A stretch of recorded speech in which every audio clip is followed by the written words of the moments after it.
सोचो तुम अपनी फाइनेंशियल जर्नी के स्टार्टिंग पॉइंट पे खड़े हो और एक सवाल तुम्हारे दिमाग में घूम रहा है कि हर महीने पैसा इन्वेस्ट किया जाए या एक ही बार में लमसम पैसा डाल के किस्सा खत्म किया जाए, और क्या कोई तीसरा ऑप्शन भी है जो दोनों से ज्यादा बेनिफिशियल हो। एक साइड है SIP जिसे हम कहते हैं सिस्टमेटिक इन्वेस्टमेंट प्लान, जिसमें डिसिप्लिन के साथ आप थोड़ा थोड़ा इन्वेस्ट करते हो। दूसरी तरफ है लमसम, एक बोल्ड डिसीजन जिसमें आप एक ही बार अपना सारा पैसा डाल देते हो। आज इन्वेस्ट वाला में हम लोग डिसाइड करेंगे कि तुम्हारे लिए कौन सा सही है, क्योंकि इन्वेस्टमेंट का डिफरेंस सिर्फ नंबर्स का डिफरेंस नहीं होता है, डिफरेंस होता है जिंदगी का, तुम्हारे सपनों का, तुम्हारे टाइम का। तो आज के इस एपिसोड में एक स्टोरी की हेल्प से हम लोग समझेंगे कि SIP और लमसम के बारे में। उसके बाद हम लोग देखेंगे कि SIP स्टार्ट करने के लिए आपको क्या कुछ चाहिए और लमसम स्टार्ट करने के लिए आपको क्या कुछ चाहिए, और एक नया रास्ता देखेंगे जो कि आपको अपनी वेल्थ को इंक्रीज करने में और ज्यादा हेल्प करेगा। तो before we deep dive in the video को लाइक कर दे, चैनल को सब्सक्राइब कर दे और बेल आइकन दबाना मत भूलना। तो चलो एक कहानी सुनते हैं नेहा और अर्जुन की। दोनों 30 साल के हैं, एक ही कंपनी में जॉब करते हैं, एक ही सैलरी है दोनों की, और दोनों का एक ही सपना है कि 45 की एज में फाइनेंशियल फ्रीडम हासिल करनी है।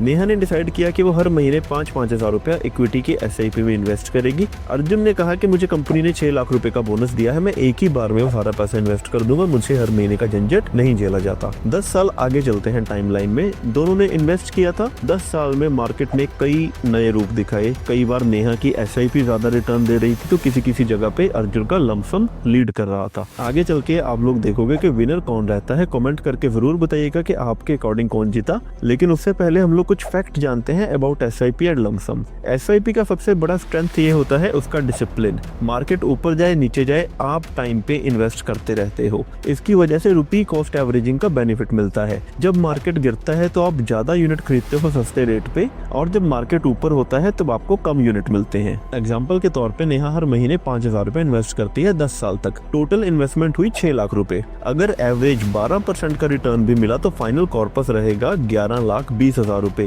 यानी कि 10 साल में पैसा करीबन डबल हो गया। यही तो है कंपाउंडिंग का मैजिक। छोटी छोटी हैबिट से वेल्थ बड़ा इंक्रीज होता है। और अगर एक इंटरेस्टिंग फैक्ट आपको बताऊं तो जून 2025 तक इंडिया में जो SIP एसेट है वो 15 लाख करोड़ को क्रॉस कर गया है। म्यूचुअल फंड के टोटल AUM यानी कि एसेट अंडर मैनेजमेंट की बात करूं तो 20% कंट्रीब्यूशन सिर्फ SIP से आता है। इसका मतलब ये है कि जो आम लोग हैं, जो कॉमन पीपल हैं इंडिया की, वो ज्यादा डिसिप्लिन्ड हो रहे हैं about investment. Because SIP simple है, स्लो है, लेकिन लॉन्ग रनिंग में बहुत पावरफुल है। अब हम बात करते हैं लमसम की। अर्जुन ने एक ही बार 6 लाख रुपए डाला था। अगर मार्केट उस साल 15% इंक्रीज कर गई होती तो एक साल के एंड पे ही अर्जुन का जो कॉर्पस होता 6,90,000 होता। लमसम उस टाइम पे सबसे बढ़िया काम करता है अगर या तो आप गिरते हुए मार्केट में इन्वेस्ट करो या आपके इन्वेस्टमेंट के बाद एक अच्छी खासी बुल रनिंग आ जाए। पर अगर आपकी टाइमिंग गलत निकली और मार्केट 20% गिर गया तो 6 लाख रुपए में से एक शॉट में अच्छा खासा नुकसान हो जाएगा। जैसे अगर किसी ने कोविड से पहले जनवरी में 6 लाख रुपए इन्वेस्ट किया होता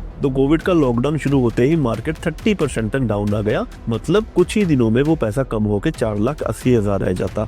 SIP वाले को फायदा ये होता है कि गिरावट के टाइम पे उसे सस्ते यूनिट्स बाय करने का मौका मिलता है। वैल्यूएबल रिसर्च इंस्टीट्यूट की अगर माने, SIP कंसिस्टेंसी के लिए है, लमसम टाइमिंग के ऊपर डिपेंड करता है। अगर आप सहमत हैं तो कमेंट कर देना और वीडियो को हाइप कर देना। अब चलो एक रियल टाइम एग्जांपल देखते हैं। एज्यूम कीजिए कि मार्केट ने अगले 10 साल में 12% का CAGR दिया होता। नेहा के केस में 6 लाख रुपए इन्वेस्ट किया, उसका बन गया था 11,20,000। अर्जुन के केस पे अगर 6 लाख इन्वेस्ट हुआ था तो वहाँ पे बनता 18,70,000 रुपए। मतलब अगर मार्केट स्टेबल रहेगा तो लमसम ही जीतेगा। बट आप मुझे खुद बताइए, मार्केट कब स्टेबल रहता है? अगर एक साल मार्केट -20% है तो अगले साल +20% हो जाएगा। और अगर कहीं अर्जुन का पूरा पैसा एक बार डाउन चला गया तो रिकवरी मुश्किल हो जाती है। नेहा की SIP ग्रेजुअली धीरे धीरे अपने यूनिट्स खरीदती रहती है और एवरेजिंग के साथ बढ़ती रहेगी। अगर कंक्लूजन की बात करूं तो लमसम में रिटर्न ज्यादा है लेकिन रिस्क बहुत ज्यादा।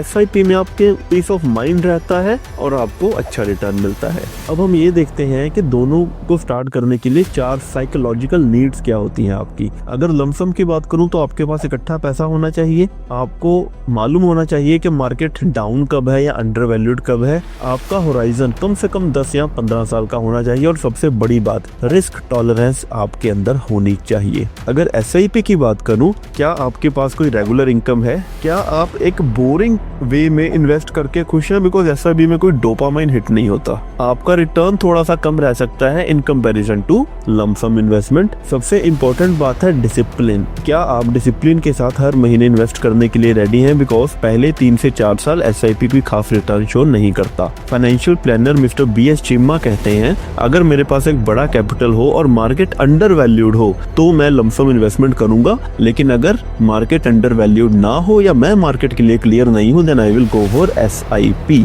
अब हम लोग बात करते हैं किसी तीसरे वे के बारे में जिससे हम लोग दोनों का बेनिफिट ले पाए। यस, ऐसा एक रास्ता है जिसे कहते हैं सिस्टमेटिक ट्रांसफर प्लान यानी कि STP। तो ये मीना से मिलते हैं। मीना भी हर महीने 5,000 रुपए की SIP करती थी और उसे 6 लाख रुपए का बोनस भी मिला। तो मीना ने क्या किया, किसी फंड हाउस के डेट फंड में 6 लाख रुपया पार्क कर दिया और उस फंड हाउस को ये इंस्ट्रक्शन दे दी कि हर महीने इसमें से 5,000 रुपया ट्रांसफर हो जाएगा इक्विटी की SIP में। तो फंड हाउस क्या करेगा, हर महीने मीना के कुछ यूनिट्स बेचेगा। कितने यूनिट बेचेगा, उतने के अमाउंट 5,000 रुपए के आसपास रिडीम हो जाए और वो पैसा ट्रांसफर कर देगा इक्विटी की SIP में। इसके सबसे बड़ा फायदा क्या होगा, एक तो मीना को मार्केट को टाइम करने की जरूरत नहीं पड़ी because ultimately she is doing an SIP। Number 2 is जो पैसा उसने इकट्ठा लगाया है डेट फंड में वो भी तो कुछ ना कुछ रिटर्न कमा के देगा। तो ओवरऑल देखा जाए इस वे में मीना ज्यादा रिटर्न कमाएगी इन कंपैरिजन टू नेहा और अर्जुन, क्योंकि उसने डिसिप्लिन के साथ साथ अपॉर्चुनिटी को बैलेंस किया। बजाज फिनसर्व का एक एनालिसिस था, उसमें कहा था कि अगर राइजिंग मार्केट में आप लंप सम कर पाते हैं तो आपको बढ़िया रिटर्न मिलेगा, लेकिन अगर आपको वोलेटिलिटी से बचना है तो SIP से बढ़िया और कुछ नहीं है। एक स्मार्ट इन्वेस्टर हमेशा एक सिस्टम बनाता है और उस सिस्टम के साथ फ्लेक्सिबल रहता है। अब दोनों की दोनों स्ट्रेटजीज में ना इन्वेस्टर कुछ गलतियां करते हैं। सबसे पहले लंप सम में ये गलती होती है कि जब भी पैसा आया ये नहीं देखा मार्केट अप है या डाउन है, अप मार्केट में ही लगा दिया। SIP में गलती ये होती है कि जब मार्केट गिरने लगता है तो बहुत सारे लोग अपनी SIP बंद करके निकल लेते हैं। वैल्यू रिसर्च का डाटा अगर देखा जाए तो मेजॉरिटी ऑफ इन्वेस्टर्स SIP को बंद कर देते हैं जब मार्केट गिर रही होती है, जिसका नुकसान ये रहता है कि कंपाउंडिंग के मैजिक को वो लोग कभी एंजॉय नहीं कर पाते। असली कामयाबी सिर्फ फंड को चूज करने में नहीं है, आपका बिहेवियर बड़ा मैटर करता है। आपने फंड को सिलेक्ट किया, एक्सपेंस रेशो देखा, आपने एग्जिट लोड चेक किया, लेकिन सबसे बड़ा रूल आप कई बार भूल जाते हैं और वो रहता है इन्वेस्टेड रहना। अब सोचिए कि 10 साल के बाद आपका फ्यूचर सेल्फ कैसा दिखेगा। कंप्यूटर स्क्रीन में आपके डीमैट अकाउंट में कितना नंबर दिखेगा, वो नंबर आपके डिसिप्लिन का नंबर है, वो नंबर आपकी इंपल्स बाइंग या सेलिंग का नंबर है। कमेंट करके बताइए कि आप कौन सा नंबर पाना चाहते हैं और उसके लिए आप कैसे इन्वेस्ट करेंगे। SIP या लंप सम फर्क नहीं पड़ता, बड़ी बात यह है कि क्या आप मार्केट में इन्वेस्टेड हो और मार्केट के साइकिल को आप कैसे रिएक्ट कर रहे हो। So that's all for Investshala today. यहाँ हम सीखते हैं पैसे को बचाना, पैसे को संभालना और ग्रो करना। वैसे क्या आपने 6 चेक पॉइंट देखे हैं जो कि आपको चेक करने चाहिए किसी भी म्यूचुअल फंड को सिलेक्ट करने से पहले? नहीं देखे तो ये वीडियो देख लेना, मैं आपको वहीं मिलता हूँ। धन्यवाद।